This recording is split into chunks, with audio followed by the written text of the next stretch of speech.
قضات کی کتاب۔ یاد کریں کہ جب یشوع اسرائیل کے قبیلوں کو موعودہ سرزمین میں لے آیا تو اس نے ان سے کہا کہ توریت کے احکامات کی تابعداری کرتے ہوئے خدا کے ساتھ کیے عہد میں وفادار رہو، اور اگر وہ یہ کریں تو وہ دیگر تمام قوموں کو دکھائیں گے کہ خدا کیسا ہے۔ لہٰذا یشوع کی وفات کے ساتھ قضات کا آغاز ہوتا ہے، اور بنیادی طور پر یہ اسرائیل کی مکمل ناکامی کی کہانی بیان کرتی ہے۔ کتاب کا نام اسرائیل کے اس دور کے رہنماؤں کی نسبت سے آتا ہے۔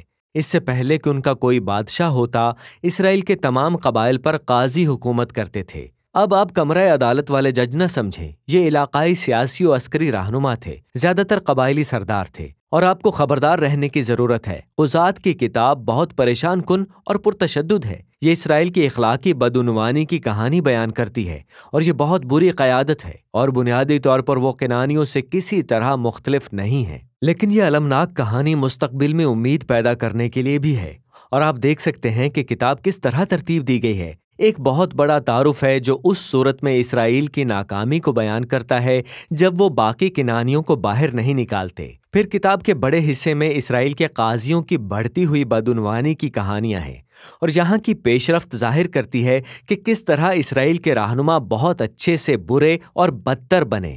اختتامی حصہ سچ مچ پریشان کن ہے اور بنی اسرائیل کی مجموعی بدعنوانی کو ظاہر کرتا ہے۔ چنانچہ آئیے ہم غوطہ لگائیں اور ہم تھوڑا اور دریافت کر سکتے ہیں۔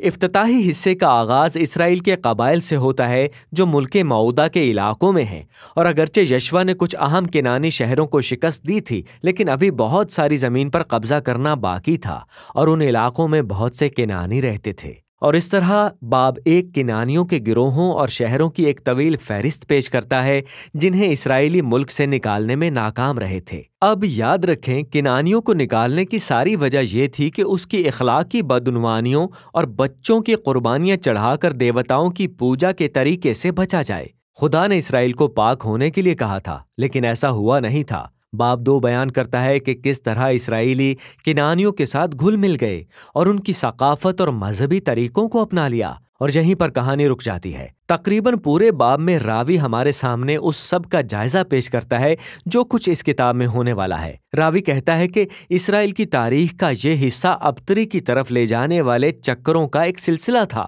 اسرائیلی کنعانیوں جیسے بن گئے، اور اس طرح وہ خدا کے خلاف گناہ کرتے تھے، لہٰذا خدا انہیں کنعانیوں کے ہاتھوں میں کر کے پریشان حال ہونے دیتا، اور پھر بالآخر اسرائیلی اپنے غلط طریقوں کو دیکھ کر توبہ کرتے تھے۔ چنانچہ خدا بنی اسرائیل میں سے ایک نجات دہندہ قاضی اٹھا کھڑا کرتا جو دشمن کو شکست دے کر امن کا دور لے آتا، لیکن آخر کار اسرائیلی دوبارہ گناہ کرتے، اور ایک بار پھر وہی سلسلہ شروع ہو جاتا تھا۔ یہ چکر کتاب کے اگلے اہم حصے کے لیے نمونہ اور بہاؤ فراہم کرتا ہے۔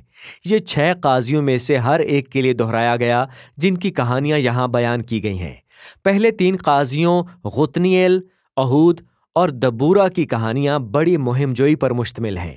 یہ بھی انتہائی خونی کہانیاں ہیں۔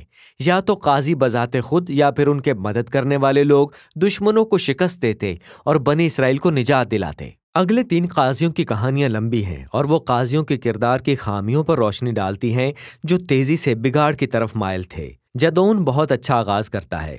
وہ ایک بزدل آدمی ہے، لیکن آخرکار بھروسہ کرتا ہے کہ خدا اس کے وسیلے سے بنی اسرائیل کو بچا سکتا ہے، اور اس طرح وہ صرف 300 آدمیوں کے ساتھ مشعلیں اور گھوڑے اٹھائے ہوئے مدیانیوں کے بہت بڑے لشکر کو شکست دیتا ہے۔ لیکن جدعون کا غسیلہ پن بھیانک ہے، اور اس نے جنگ میں مدد نہ کرنے پر اپنے بہت سے اسرائیلی ساتھیوں کو قتل کر دیا، اور پھر وہاں سے چیزیں ابتری کی طرف جاتی ہیں۔ وہ لڑائیوں میں ان سے جیتے ہوئے سونے کا ایک بت بناتا ہے، اور پھر اس کے مرنے کے بعد تمام اسرائیلی اس بت کی بطور دیوتا پوجا کرتے ہیں، اور چکر دوبارہ شروع ہو جاتا ہے۔ اگلا اہم قاضی یفتح ہے جو پہاڑیوں میں رہنے والا ٹھگ ہے، اور جب اسرائیل کے حالات واقعی خراب ہو جاتے ہیں تو بزرگ اس کے پاس آ کر اس سے مدد مانگتے ہیں۔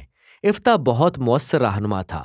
اس نے امونیوں کے خلاف بہت سی لڑائیاں جیتیں، لیکن وہ اسرائیل کے خدا سے اس قدر ناواقف تھا کہ اس کے ساتھ کنعانی دیوتا جیسا سلوک کرتا ہے۔ وہ جنگ جیتنے کی صورت میں ایک قربانی کی منت مانتا ہے اور اپنی ہی بیٹی کو قربان کر دیتا ہے۔ یہ المناک کہانی ظاہر کرتی ہے کہ اسرائیل کس حد تک گر چکا تھا۔ اب وہ اپنے خدا کے کردار کو نہیں جانتے تھے، اور یہ رویہ قتل و غارت گری اور جھوٹی پرستش کی طرف لے جاتا ہے۔ آخری قاضی سمسون اب تک کا بدترین قاضی ہے۔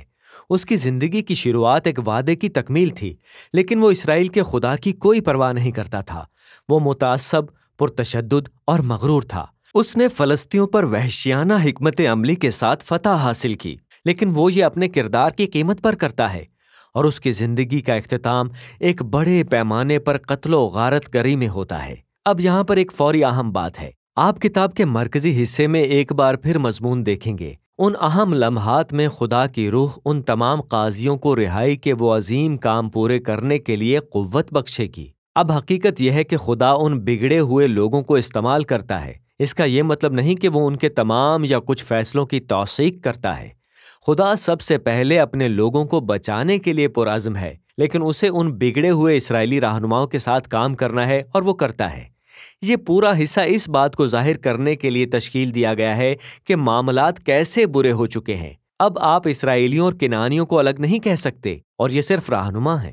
آخری حصہ تمام بنی اسرائیل کو پستی میں جاتے ہوئے دکھاتا ہے۔ یہاں دو المناک کہانیاں ہیں، اور وہ کمزور دل حضرات کے لیے نہیں ہیں۔ انہیں کتاب کی اس کلیدی سطر کی بنیاد پر تشکیل دیا گیا ہے، جو کتاب کے اختتام پر 4 بار دہرائی گئی ہے۔ ان دنوں اسرائیل میں کوئی بادشاہ نہ تھا، ہر ایک شخص جو کچھ اس کی نظر میں اچھا معلوم ہوتا تھا وہی کرتا تھا۔ پہلی کہانی ایک اسرائیلی کے متعلق ہے جس کا نام میکا تھا، جو ایک بت کے لیے اپنا نجی مندر تعمیر کرتا ہے، اور اسے دان کے قبیلے کی طرف سے بھیجے گئے ایک نجی لشکر کی طرف سے لوٹ لیا جاتا ہے۔ وہ سب آ کر سب کچھ لوٹ لیتے ہیں، اور پھر وہ جا کر لیس کے پرامن شہر کو جلا دیتے ہیں اور اس کے تمام باشندوں کو قتل کر دیتے ہیں۔ یہ ایک خوفناک کہانی ہے۔ جب اسرائیلی اپنے خدا کو بھول جاتے ہیں تو جس کی لاٹھی اس کی بھینس والا معاملہ ہو جاتا ہے۔ کتاب کی آخری کہانی اور بھی بدترین ہے۔ یہ جنسی زیادتی اور تشدد کی چونکا دینے والی کہانی ہے جو اسرائیل کو پہلی خانہ جنگی کی طرف لے جاتی ہے۔ یہ بہت پریشان کن ہے، اور یہی بات ہے کہ ان کہانیوں کا مقصد ایک انتباہ کے طور پر کام کرنا ہے۔ اسرائیل کی تباہی اپنے اس خدا کی طرف سے منہ موڑنے کا نتیجہ ہے جو ان سے محبت رکھتا ہے اور انہیں مصر کی غلامی سے چھڑا کر لایا تھا، اور اسرائیلیوں کو اب اپنے آپ سے چھٹکارا پانے کی ضرورت تھی۔ اس کہانی میں امید کی واحد کرن کتاب کے آخری حصے میں دہرائی گئی اس سطر میں ملتی ہے۔ دراصل یہ کہانی کے آخری جملے کو تشکیل دیتی ہے: اسرائیل میں کوئی بادشاہ نہیں ہے۔ اور اس طرح داؤد بادشاہ کے خاندان کی ابتدا کے متعلق مندرجہ ذیل کتابوں میں مرحلہ وار بتایا گیا ہے، روت کی کتاب میں اور سیموئیل کی پہلی کتاب میں، اسرائیل کی بادشاہت کی ابتدا کے متعلق بھی۔